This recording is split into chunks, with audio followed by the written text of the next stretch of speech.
Fabrício Batalini, bom dia. Infelizmente, esse é um problema muito mais comum do que a gente pode imaginar, né?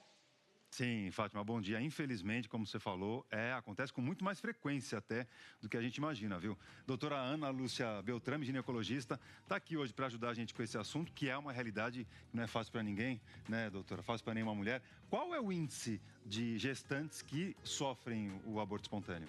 Olha, Fabrício, como você falou, realmente é muito frequente. De cada 5 mulheres gestantes, a gestação não vai se desenvolver. Realmente é muito frequente. 20% das mulheres perdem os bebês no começo. Exatamente, 20% das mulheres. Por isso que muitas vezes, quando um casal chega grávido, a gente fala, espera para contar, porque a chance de acontecer uma interrupção dessa gravidez no primeiro trimestre é muito alta. Bom, e o que é então, né, doutora, o aborto espontâneo?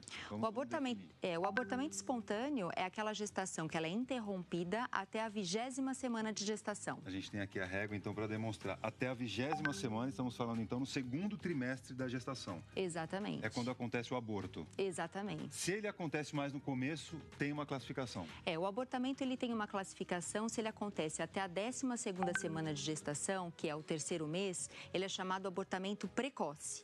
E esse abortamento precoce ele é mais frequente do que o abortamento tardio, que é aquele abortamento de segundo trimestre, ou seja, até a 20ª semana de gestação. Então, estamos falando então de 3 meses de gestação até a 12ª semana é o aborto precoce. Fátima, eu acho que tem uma pergunta da plateia relacionada a isso, não é? Tem sim, tem a Eliane que ela está com alguma dúvida, até porque essa questão do aborto espontâneo gera uma certa dúvida, né? Qual é a sua questão, Eliane? Bom dia. Bom dia, Fátima. A questão é que eu estava contando aqui, né, com a produção, sobre os 15 anos que eu tentei engravidar e durante todos os 15 anos eu achava que eu menstruava mensalmente, né? Achava que era uma menstruação. E durante o tratamento da gravidez, o médico relatou para mim que eu havia tido vários abortos instantâneos durante durante todos esses anos. E você não sabia? Não sabia, eu achava que seria uma menstruação, um sangramento mensal, né? Você queria ver a diferença, então? Aonde, né, a mulher hoje, ela consegue identificar, né, se é só uma menstruação ou se ela está tendo, né, um aborto espontâneo. Boa pergunta, né? Como saber, doutora? Não, sem dúvida. É uma pergunta bem interessante, porque essa é uma dúvida muito frequente dessas pacientes. A gente só consegue identificar clinicamente uma gestação a partir de 5 semanas de gravidez, de atraso menstrual, porque daí a gente consegue visualizar, através do ultrassom, o saco gestacional. Antes disso, a gente só consegue identificar através de um exame de sangue ou exame de urina, que a gente consegue dosar o beta-HCG, que é produzido pela placenta.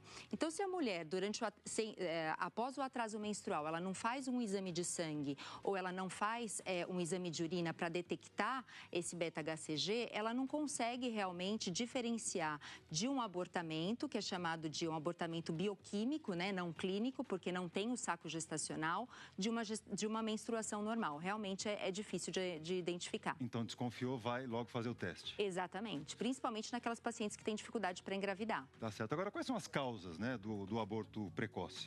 A principal causa do abortamento precoce é a causa genética. O que acontece? Durante a fecundação, quando o óvulo ele é fertilizado pelo espermatozoide, ocorre a divisão dos cromossomos. E durante essa divisão dos cromossomos, pode acontecer erros nessa divisão e as alterações cromossômicas. A natureza, através do processo de seleção natural, ela vai identificar esses fetos que são alterados e daí ela vai interromper a gravidez. Então, a grande parte são por alterações cromossômicas. Bom, a gente falou do precoce, tem também o aborto tardio.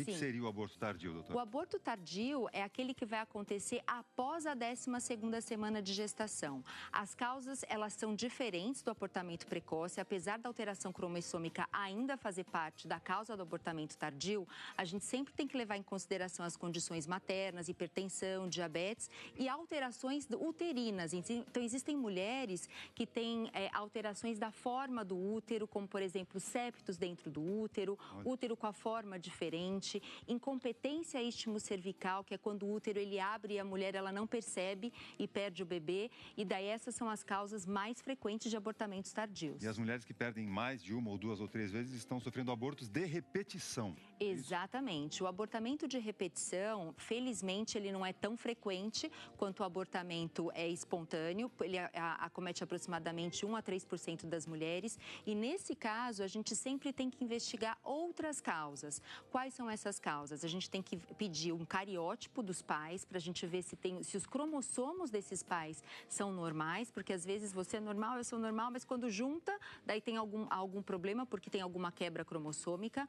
As trombofilias, que são adquiridas ou hereditárias e são condições em que a mulher ela tem uma predisposição de se fazer coágulos dentro do útero, isso pode levar a abortamento, malformações uterinas e, infelizmente, muitas dessas vezes a gente não consegue determinar a causa desses abortamentos de repetição. Tá certo, doutora. Muito obrigado. Obrigada pela participação aqui com a gente. Bom, e a saúde da mulher também é tema do podcast do Bem-Estar, publicado hoje, viu, Fátima? Nesse episódio, olha só, 2 especialistas e uma polêmica: o acesso à cesariana.